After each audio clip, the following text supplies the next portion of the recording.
Good morning, friends. Today we are going to learn for standard 8, 9 and 10th subject English. Write a paragraph એટલે કે paragraph લખવાનો છે on the peacock. આપણે the peacock વિષય પર નિબંધ લેખન શીખીશું. શરૂઆત કરીએ. ચિત્રમાં પીકોકનું ચિત્ર પણ તમે જોઈ શકો છો. શરૂઆત કરીએ. The peacock is one of the most beautiful birds in the world. દુનિયાની અંદર જે પક્ષીઓ છે તેમાં સૌથી સુંદર પક્ષી કોઈ હોય તો તે પીકોક એટલે કે મોર છે. The peacock is our national bird. જે મોર છે તે આપણું નેશનલ બર્ડ એટલે કે રાષ્ટ્રીય પક્ષી છે.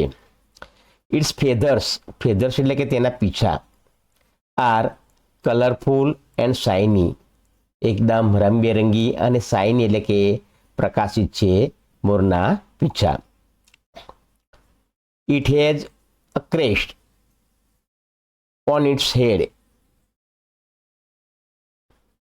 ક્રેસ્ટ એટલે કલગી.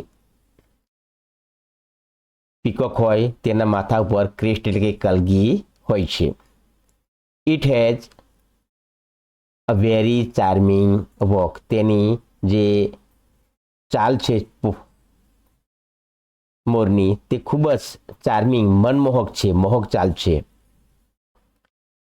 પીકોક્સ are often found in forest. તે જંગલોમાં, ગાર્ડન્સ, બગીચાઓમાં એન્ડ નિયર વિલેજીસ અને ગામડાઓની નજીક જોવા મળે છે.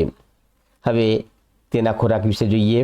દે ઈટ તેઓ ખાય છે ગ્રેઇન્સ એટલે કે અનાજ, સીડ્સ બિયારણ, ફ્રૂટ્સ ફળ, સીડ્સ એટલે બીજ, બિયારણ, ફ્રૂટ્સ એટલે કે ફળો, એન્ડ સ્મોલ ઇન્સેક્ટ્સ અને નાના જીવજંતુઓ હોય તે પણ તે ખાય છે. વેન ઇટ રેન્સ જ્યારે વરસાદ પડે છે, પીકોક સ્પ્રેડ જે મોર હોય છે તે સ્પ્રેડ એટલે કે ફેલાવે છે ધેર ફેધર્સ એન્ડ ડાન્સ. મોર પોતાના પીછા ફેલાવે છે અને ડાન્સ કરે છે. There dance is A wonderful site. તેનો જે ડાન્સ નૃત્ય હોય છે તે એક અદ્ભુત દ્રશ્ય હોય છે.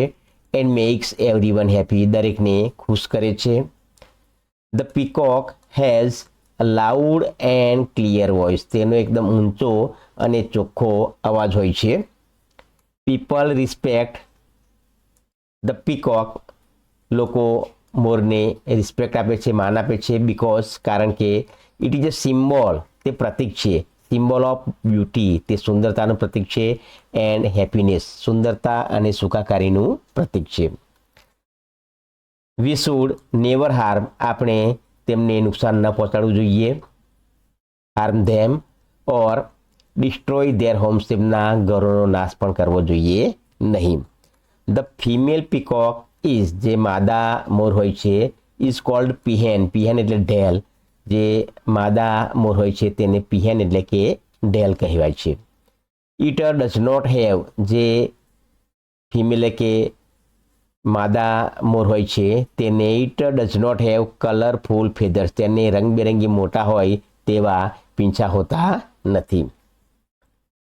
The feathers of the peacock are use. અને જે મોરના પીંછા હોય છે તેનો ઉપયોગ થાય છે ટુ મેક ડેકોરેટિવ. કોઈ શણગારવાની આઇટમ્સ વસ્તુઓને શણગારવા માટે તેના પીંછાનો ઉપયોગ થાય છે. આઈ લવ ધ પીકોક. હું મોરને ચાહું છું. બિકોઝ કારણ કે બિકોઝ ઓફ ઇટ્સ બ્યુટી. તેની સુંદરતાને લીધે. Watching a peacock dance. પીકોકના જે ડાન્સ મોરનું નૃત્ય હોય તેને જોવું વિથ ઇટ્સ કલરફુલ ફેધર્સ. તેના સુંદર પીછાઓ સાથે બ્રિંગ્સ મી ગ્રેટ જોય. તે મને બહુ આનંદ આપે છે. Thank you for watching.